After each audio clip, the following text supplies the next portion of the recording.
Graça e paz do Senhor Jesus. Eu sou o pastor Vinícius, aqui de Belo Horizonte, do Ministério Aliança Bíblica Apostólica, e esse é o Café com Jesus, um programa que eu iniciei em 2002 e já perdura por 22 anos. Um programa de devocional com uma palavra breve de 5 minutinhos para abençoar o seu coração. Hoje eu quero compartilhar com você Isaías no capítulo 45, onde a palavra diz assim: Assim diz o Senhor ao seu ungido, a Ciro, a quem tomo pela mão direita para abater as nações diante da sua face, para descingir os lombos dos reis e para abrir diante dele as portas, e essas portas não se fecharão. Amados, eu estou atualmente, hoje, dia 27/11/2024, escrevendo meu terceiro livro. E eu estou escrevendo um capítulo chamado Chamados Antes de Nascer. Estou baseando na vida de Jeremias, que diz que recebeu o seu chamado ainda no ventre materno, na própria escolha de Davi, que foi escolhido antes de ter nascido também por Deus. E aí nós chegamos na história do rei Ciro. Esta palavra liberada por Isaías acontece 300 anos antes do rei Ciro nascer. Olha que coisa interessante. Às vezes a gente lê as escrituras e não se atém a detalhes importantes. Ciro ainda não existia. O povo de Israel ainda não havia sido levado para o cativeiro, mas Deus já havia estabelecido uma forma de trazê-los de volta para a sua terra. E isso escolhendo alguém que iria se assentar sobre o trono e nessa posição, como rei, iria abençoar o seu povo. Mas na minha cabeça, nas minhas engrenagens, eu comecei a fazer o caminho para que isso realmente pudesse acontecer. E eu percebi o seguinte: algum tempo depois desta palavra, o rei Nabucodonosor, ele invade Jerusalém, empreende guerra contra os filhos de Israel,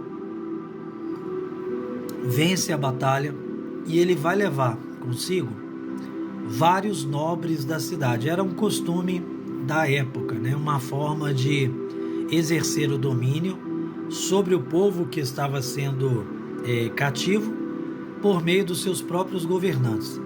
Entre esses cativos vão 4 jovens. Entre esses 4 jovens estava Daniel. Daniel, ele se torna, através da história dele, você lê o livro de Daniel, ele se torna um homem de confiança de Nabucodonosor. Algum tempo depois, Deus lança um juízo sobre o próprio rei e o filho deste rei assume o lugar. Assumindo o lugar, ele toma uma atitude para demonstrar poder e faz uma festa, e ele utiliza os utensílios sagrados do templo de Israel para dar aquele banquete.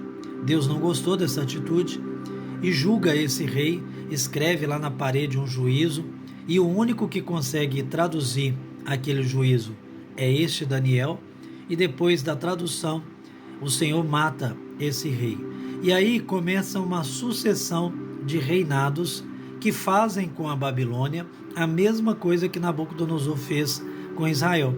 Primeiro vem o rei Artaxerxes, invade a Babilônia, estabelece o seu reino ali.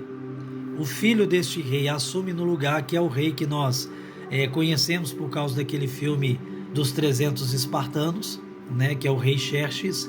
E por último, se levanta o rei da Pérsia, que era o então rei Ciro. Agora, quando o rei Ciro invade a Babilônia e estabelece o seu governo, a Babilônia funcionava como uma espécie de capital mundial na sua época. Quem estava lá como o chefe dos sábios? O próprio Daniel. Agora, imagine essa cena. Eu estou tentando pegar a minha Bíblia aqui. Imagine essa cena, De repente, Daniel chegando para o rei Ciro e falando com ele: olha, tá vendo essa profecia aqui? Essa profecia é sobre você. Eu não consigo imaginar de outra forma. Daniel foi o canal de Deus para que o rei Ciro soubesse da profecia que lhe cabia, que estava direcionado a ele.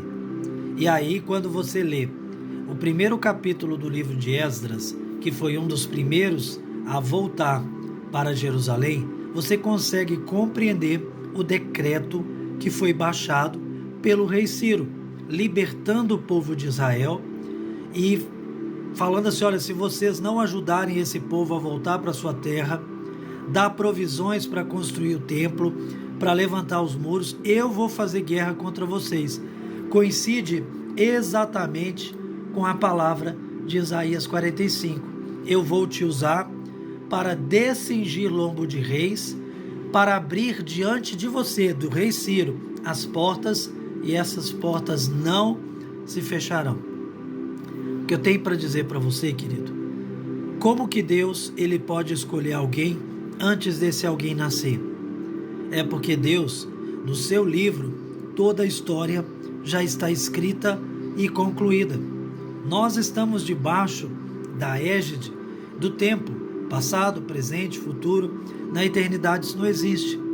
E mais importante ainda, aquilo que Deus tem para fazer na sua vida já está estabelecido desde a eternidade. O que cabe a você, o que cabe a mim, é sermos obedientes a uma orientação clara daquilo que é a vontade de Deus para nós. Viva o propósito e entenda, o Senhor te escolheu antes do seu nascimento. Que Deus te abençoe e te guarde, em nome e para a glória do Senhor Jesus. Se você ainda não segue esse canal, por favor, siga, compartilhe esse vídeo e não deixe de deixar um comentário, a sua curtida. Isso é importante, isso nos ajuda a fazer com que esse vídeo vá ao maior número de pessoas possíveis.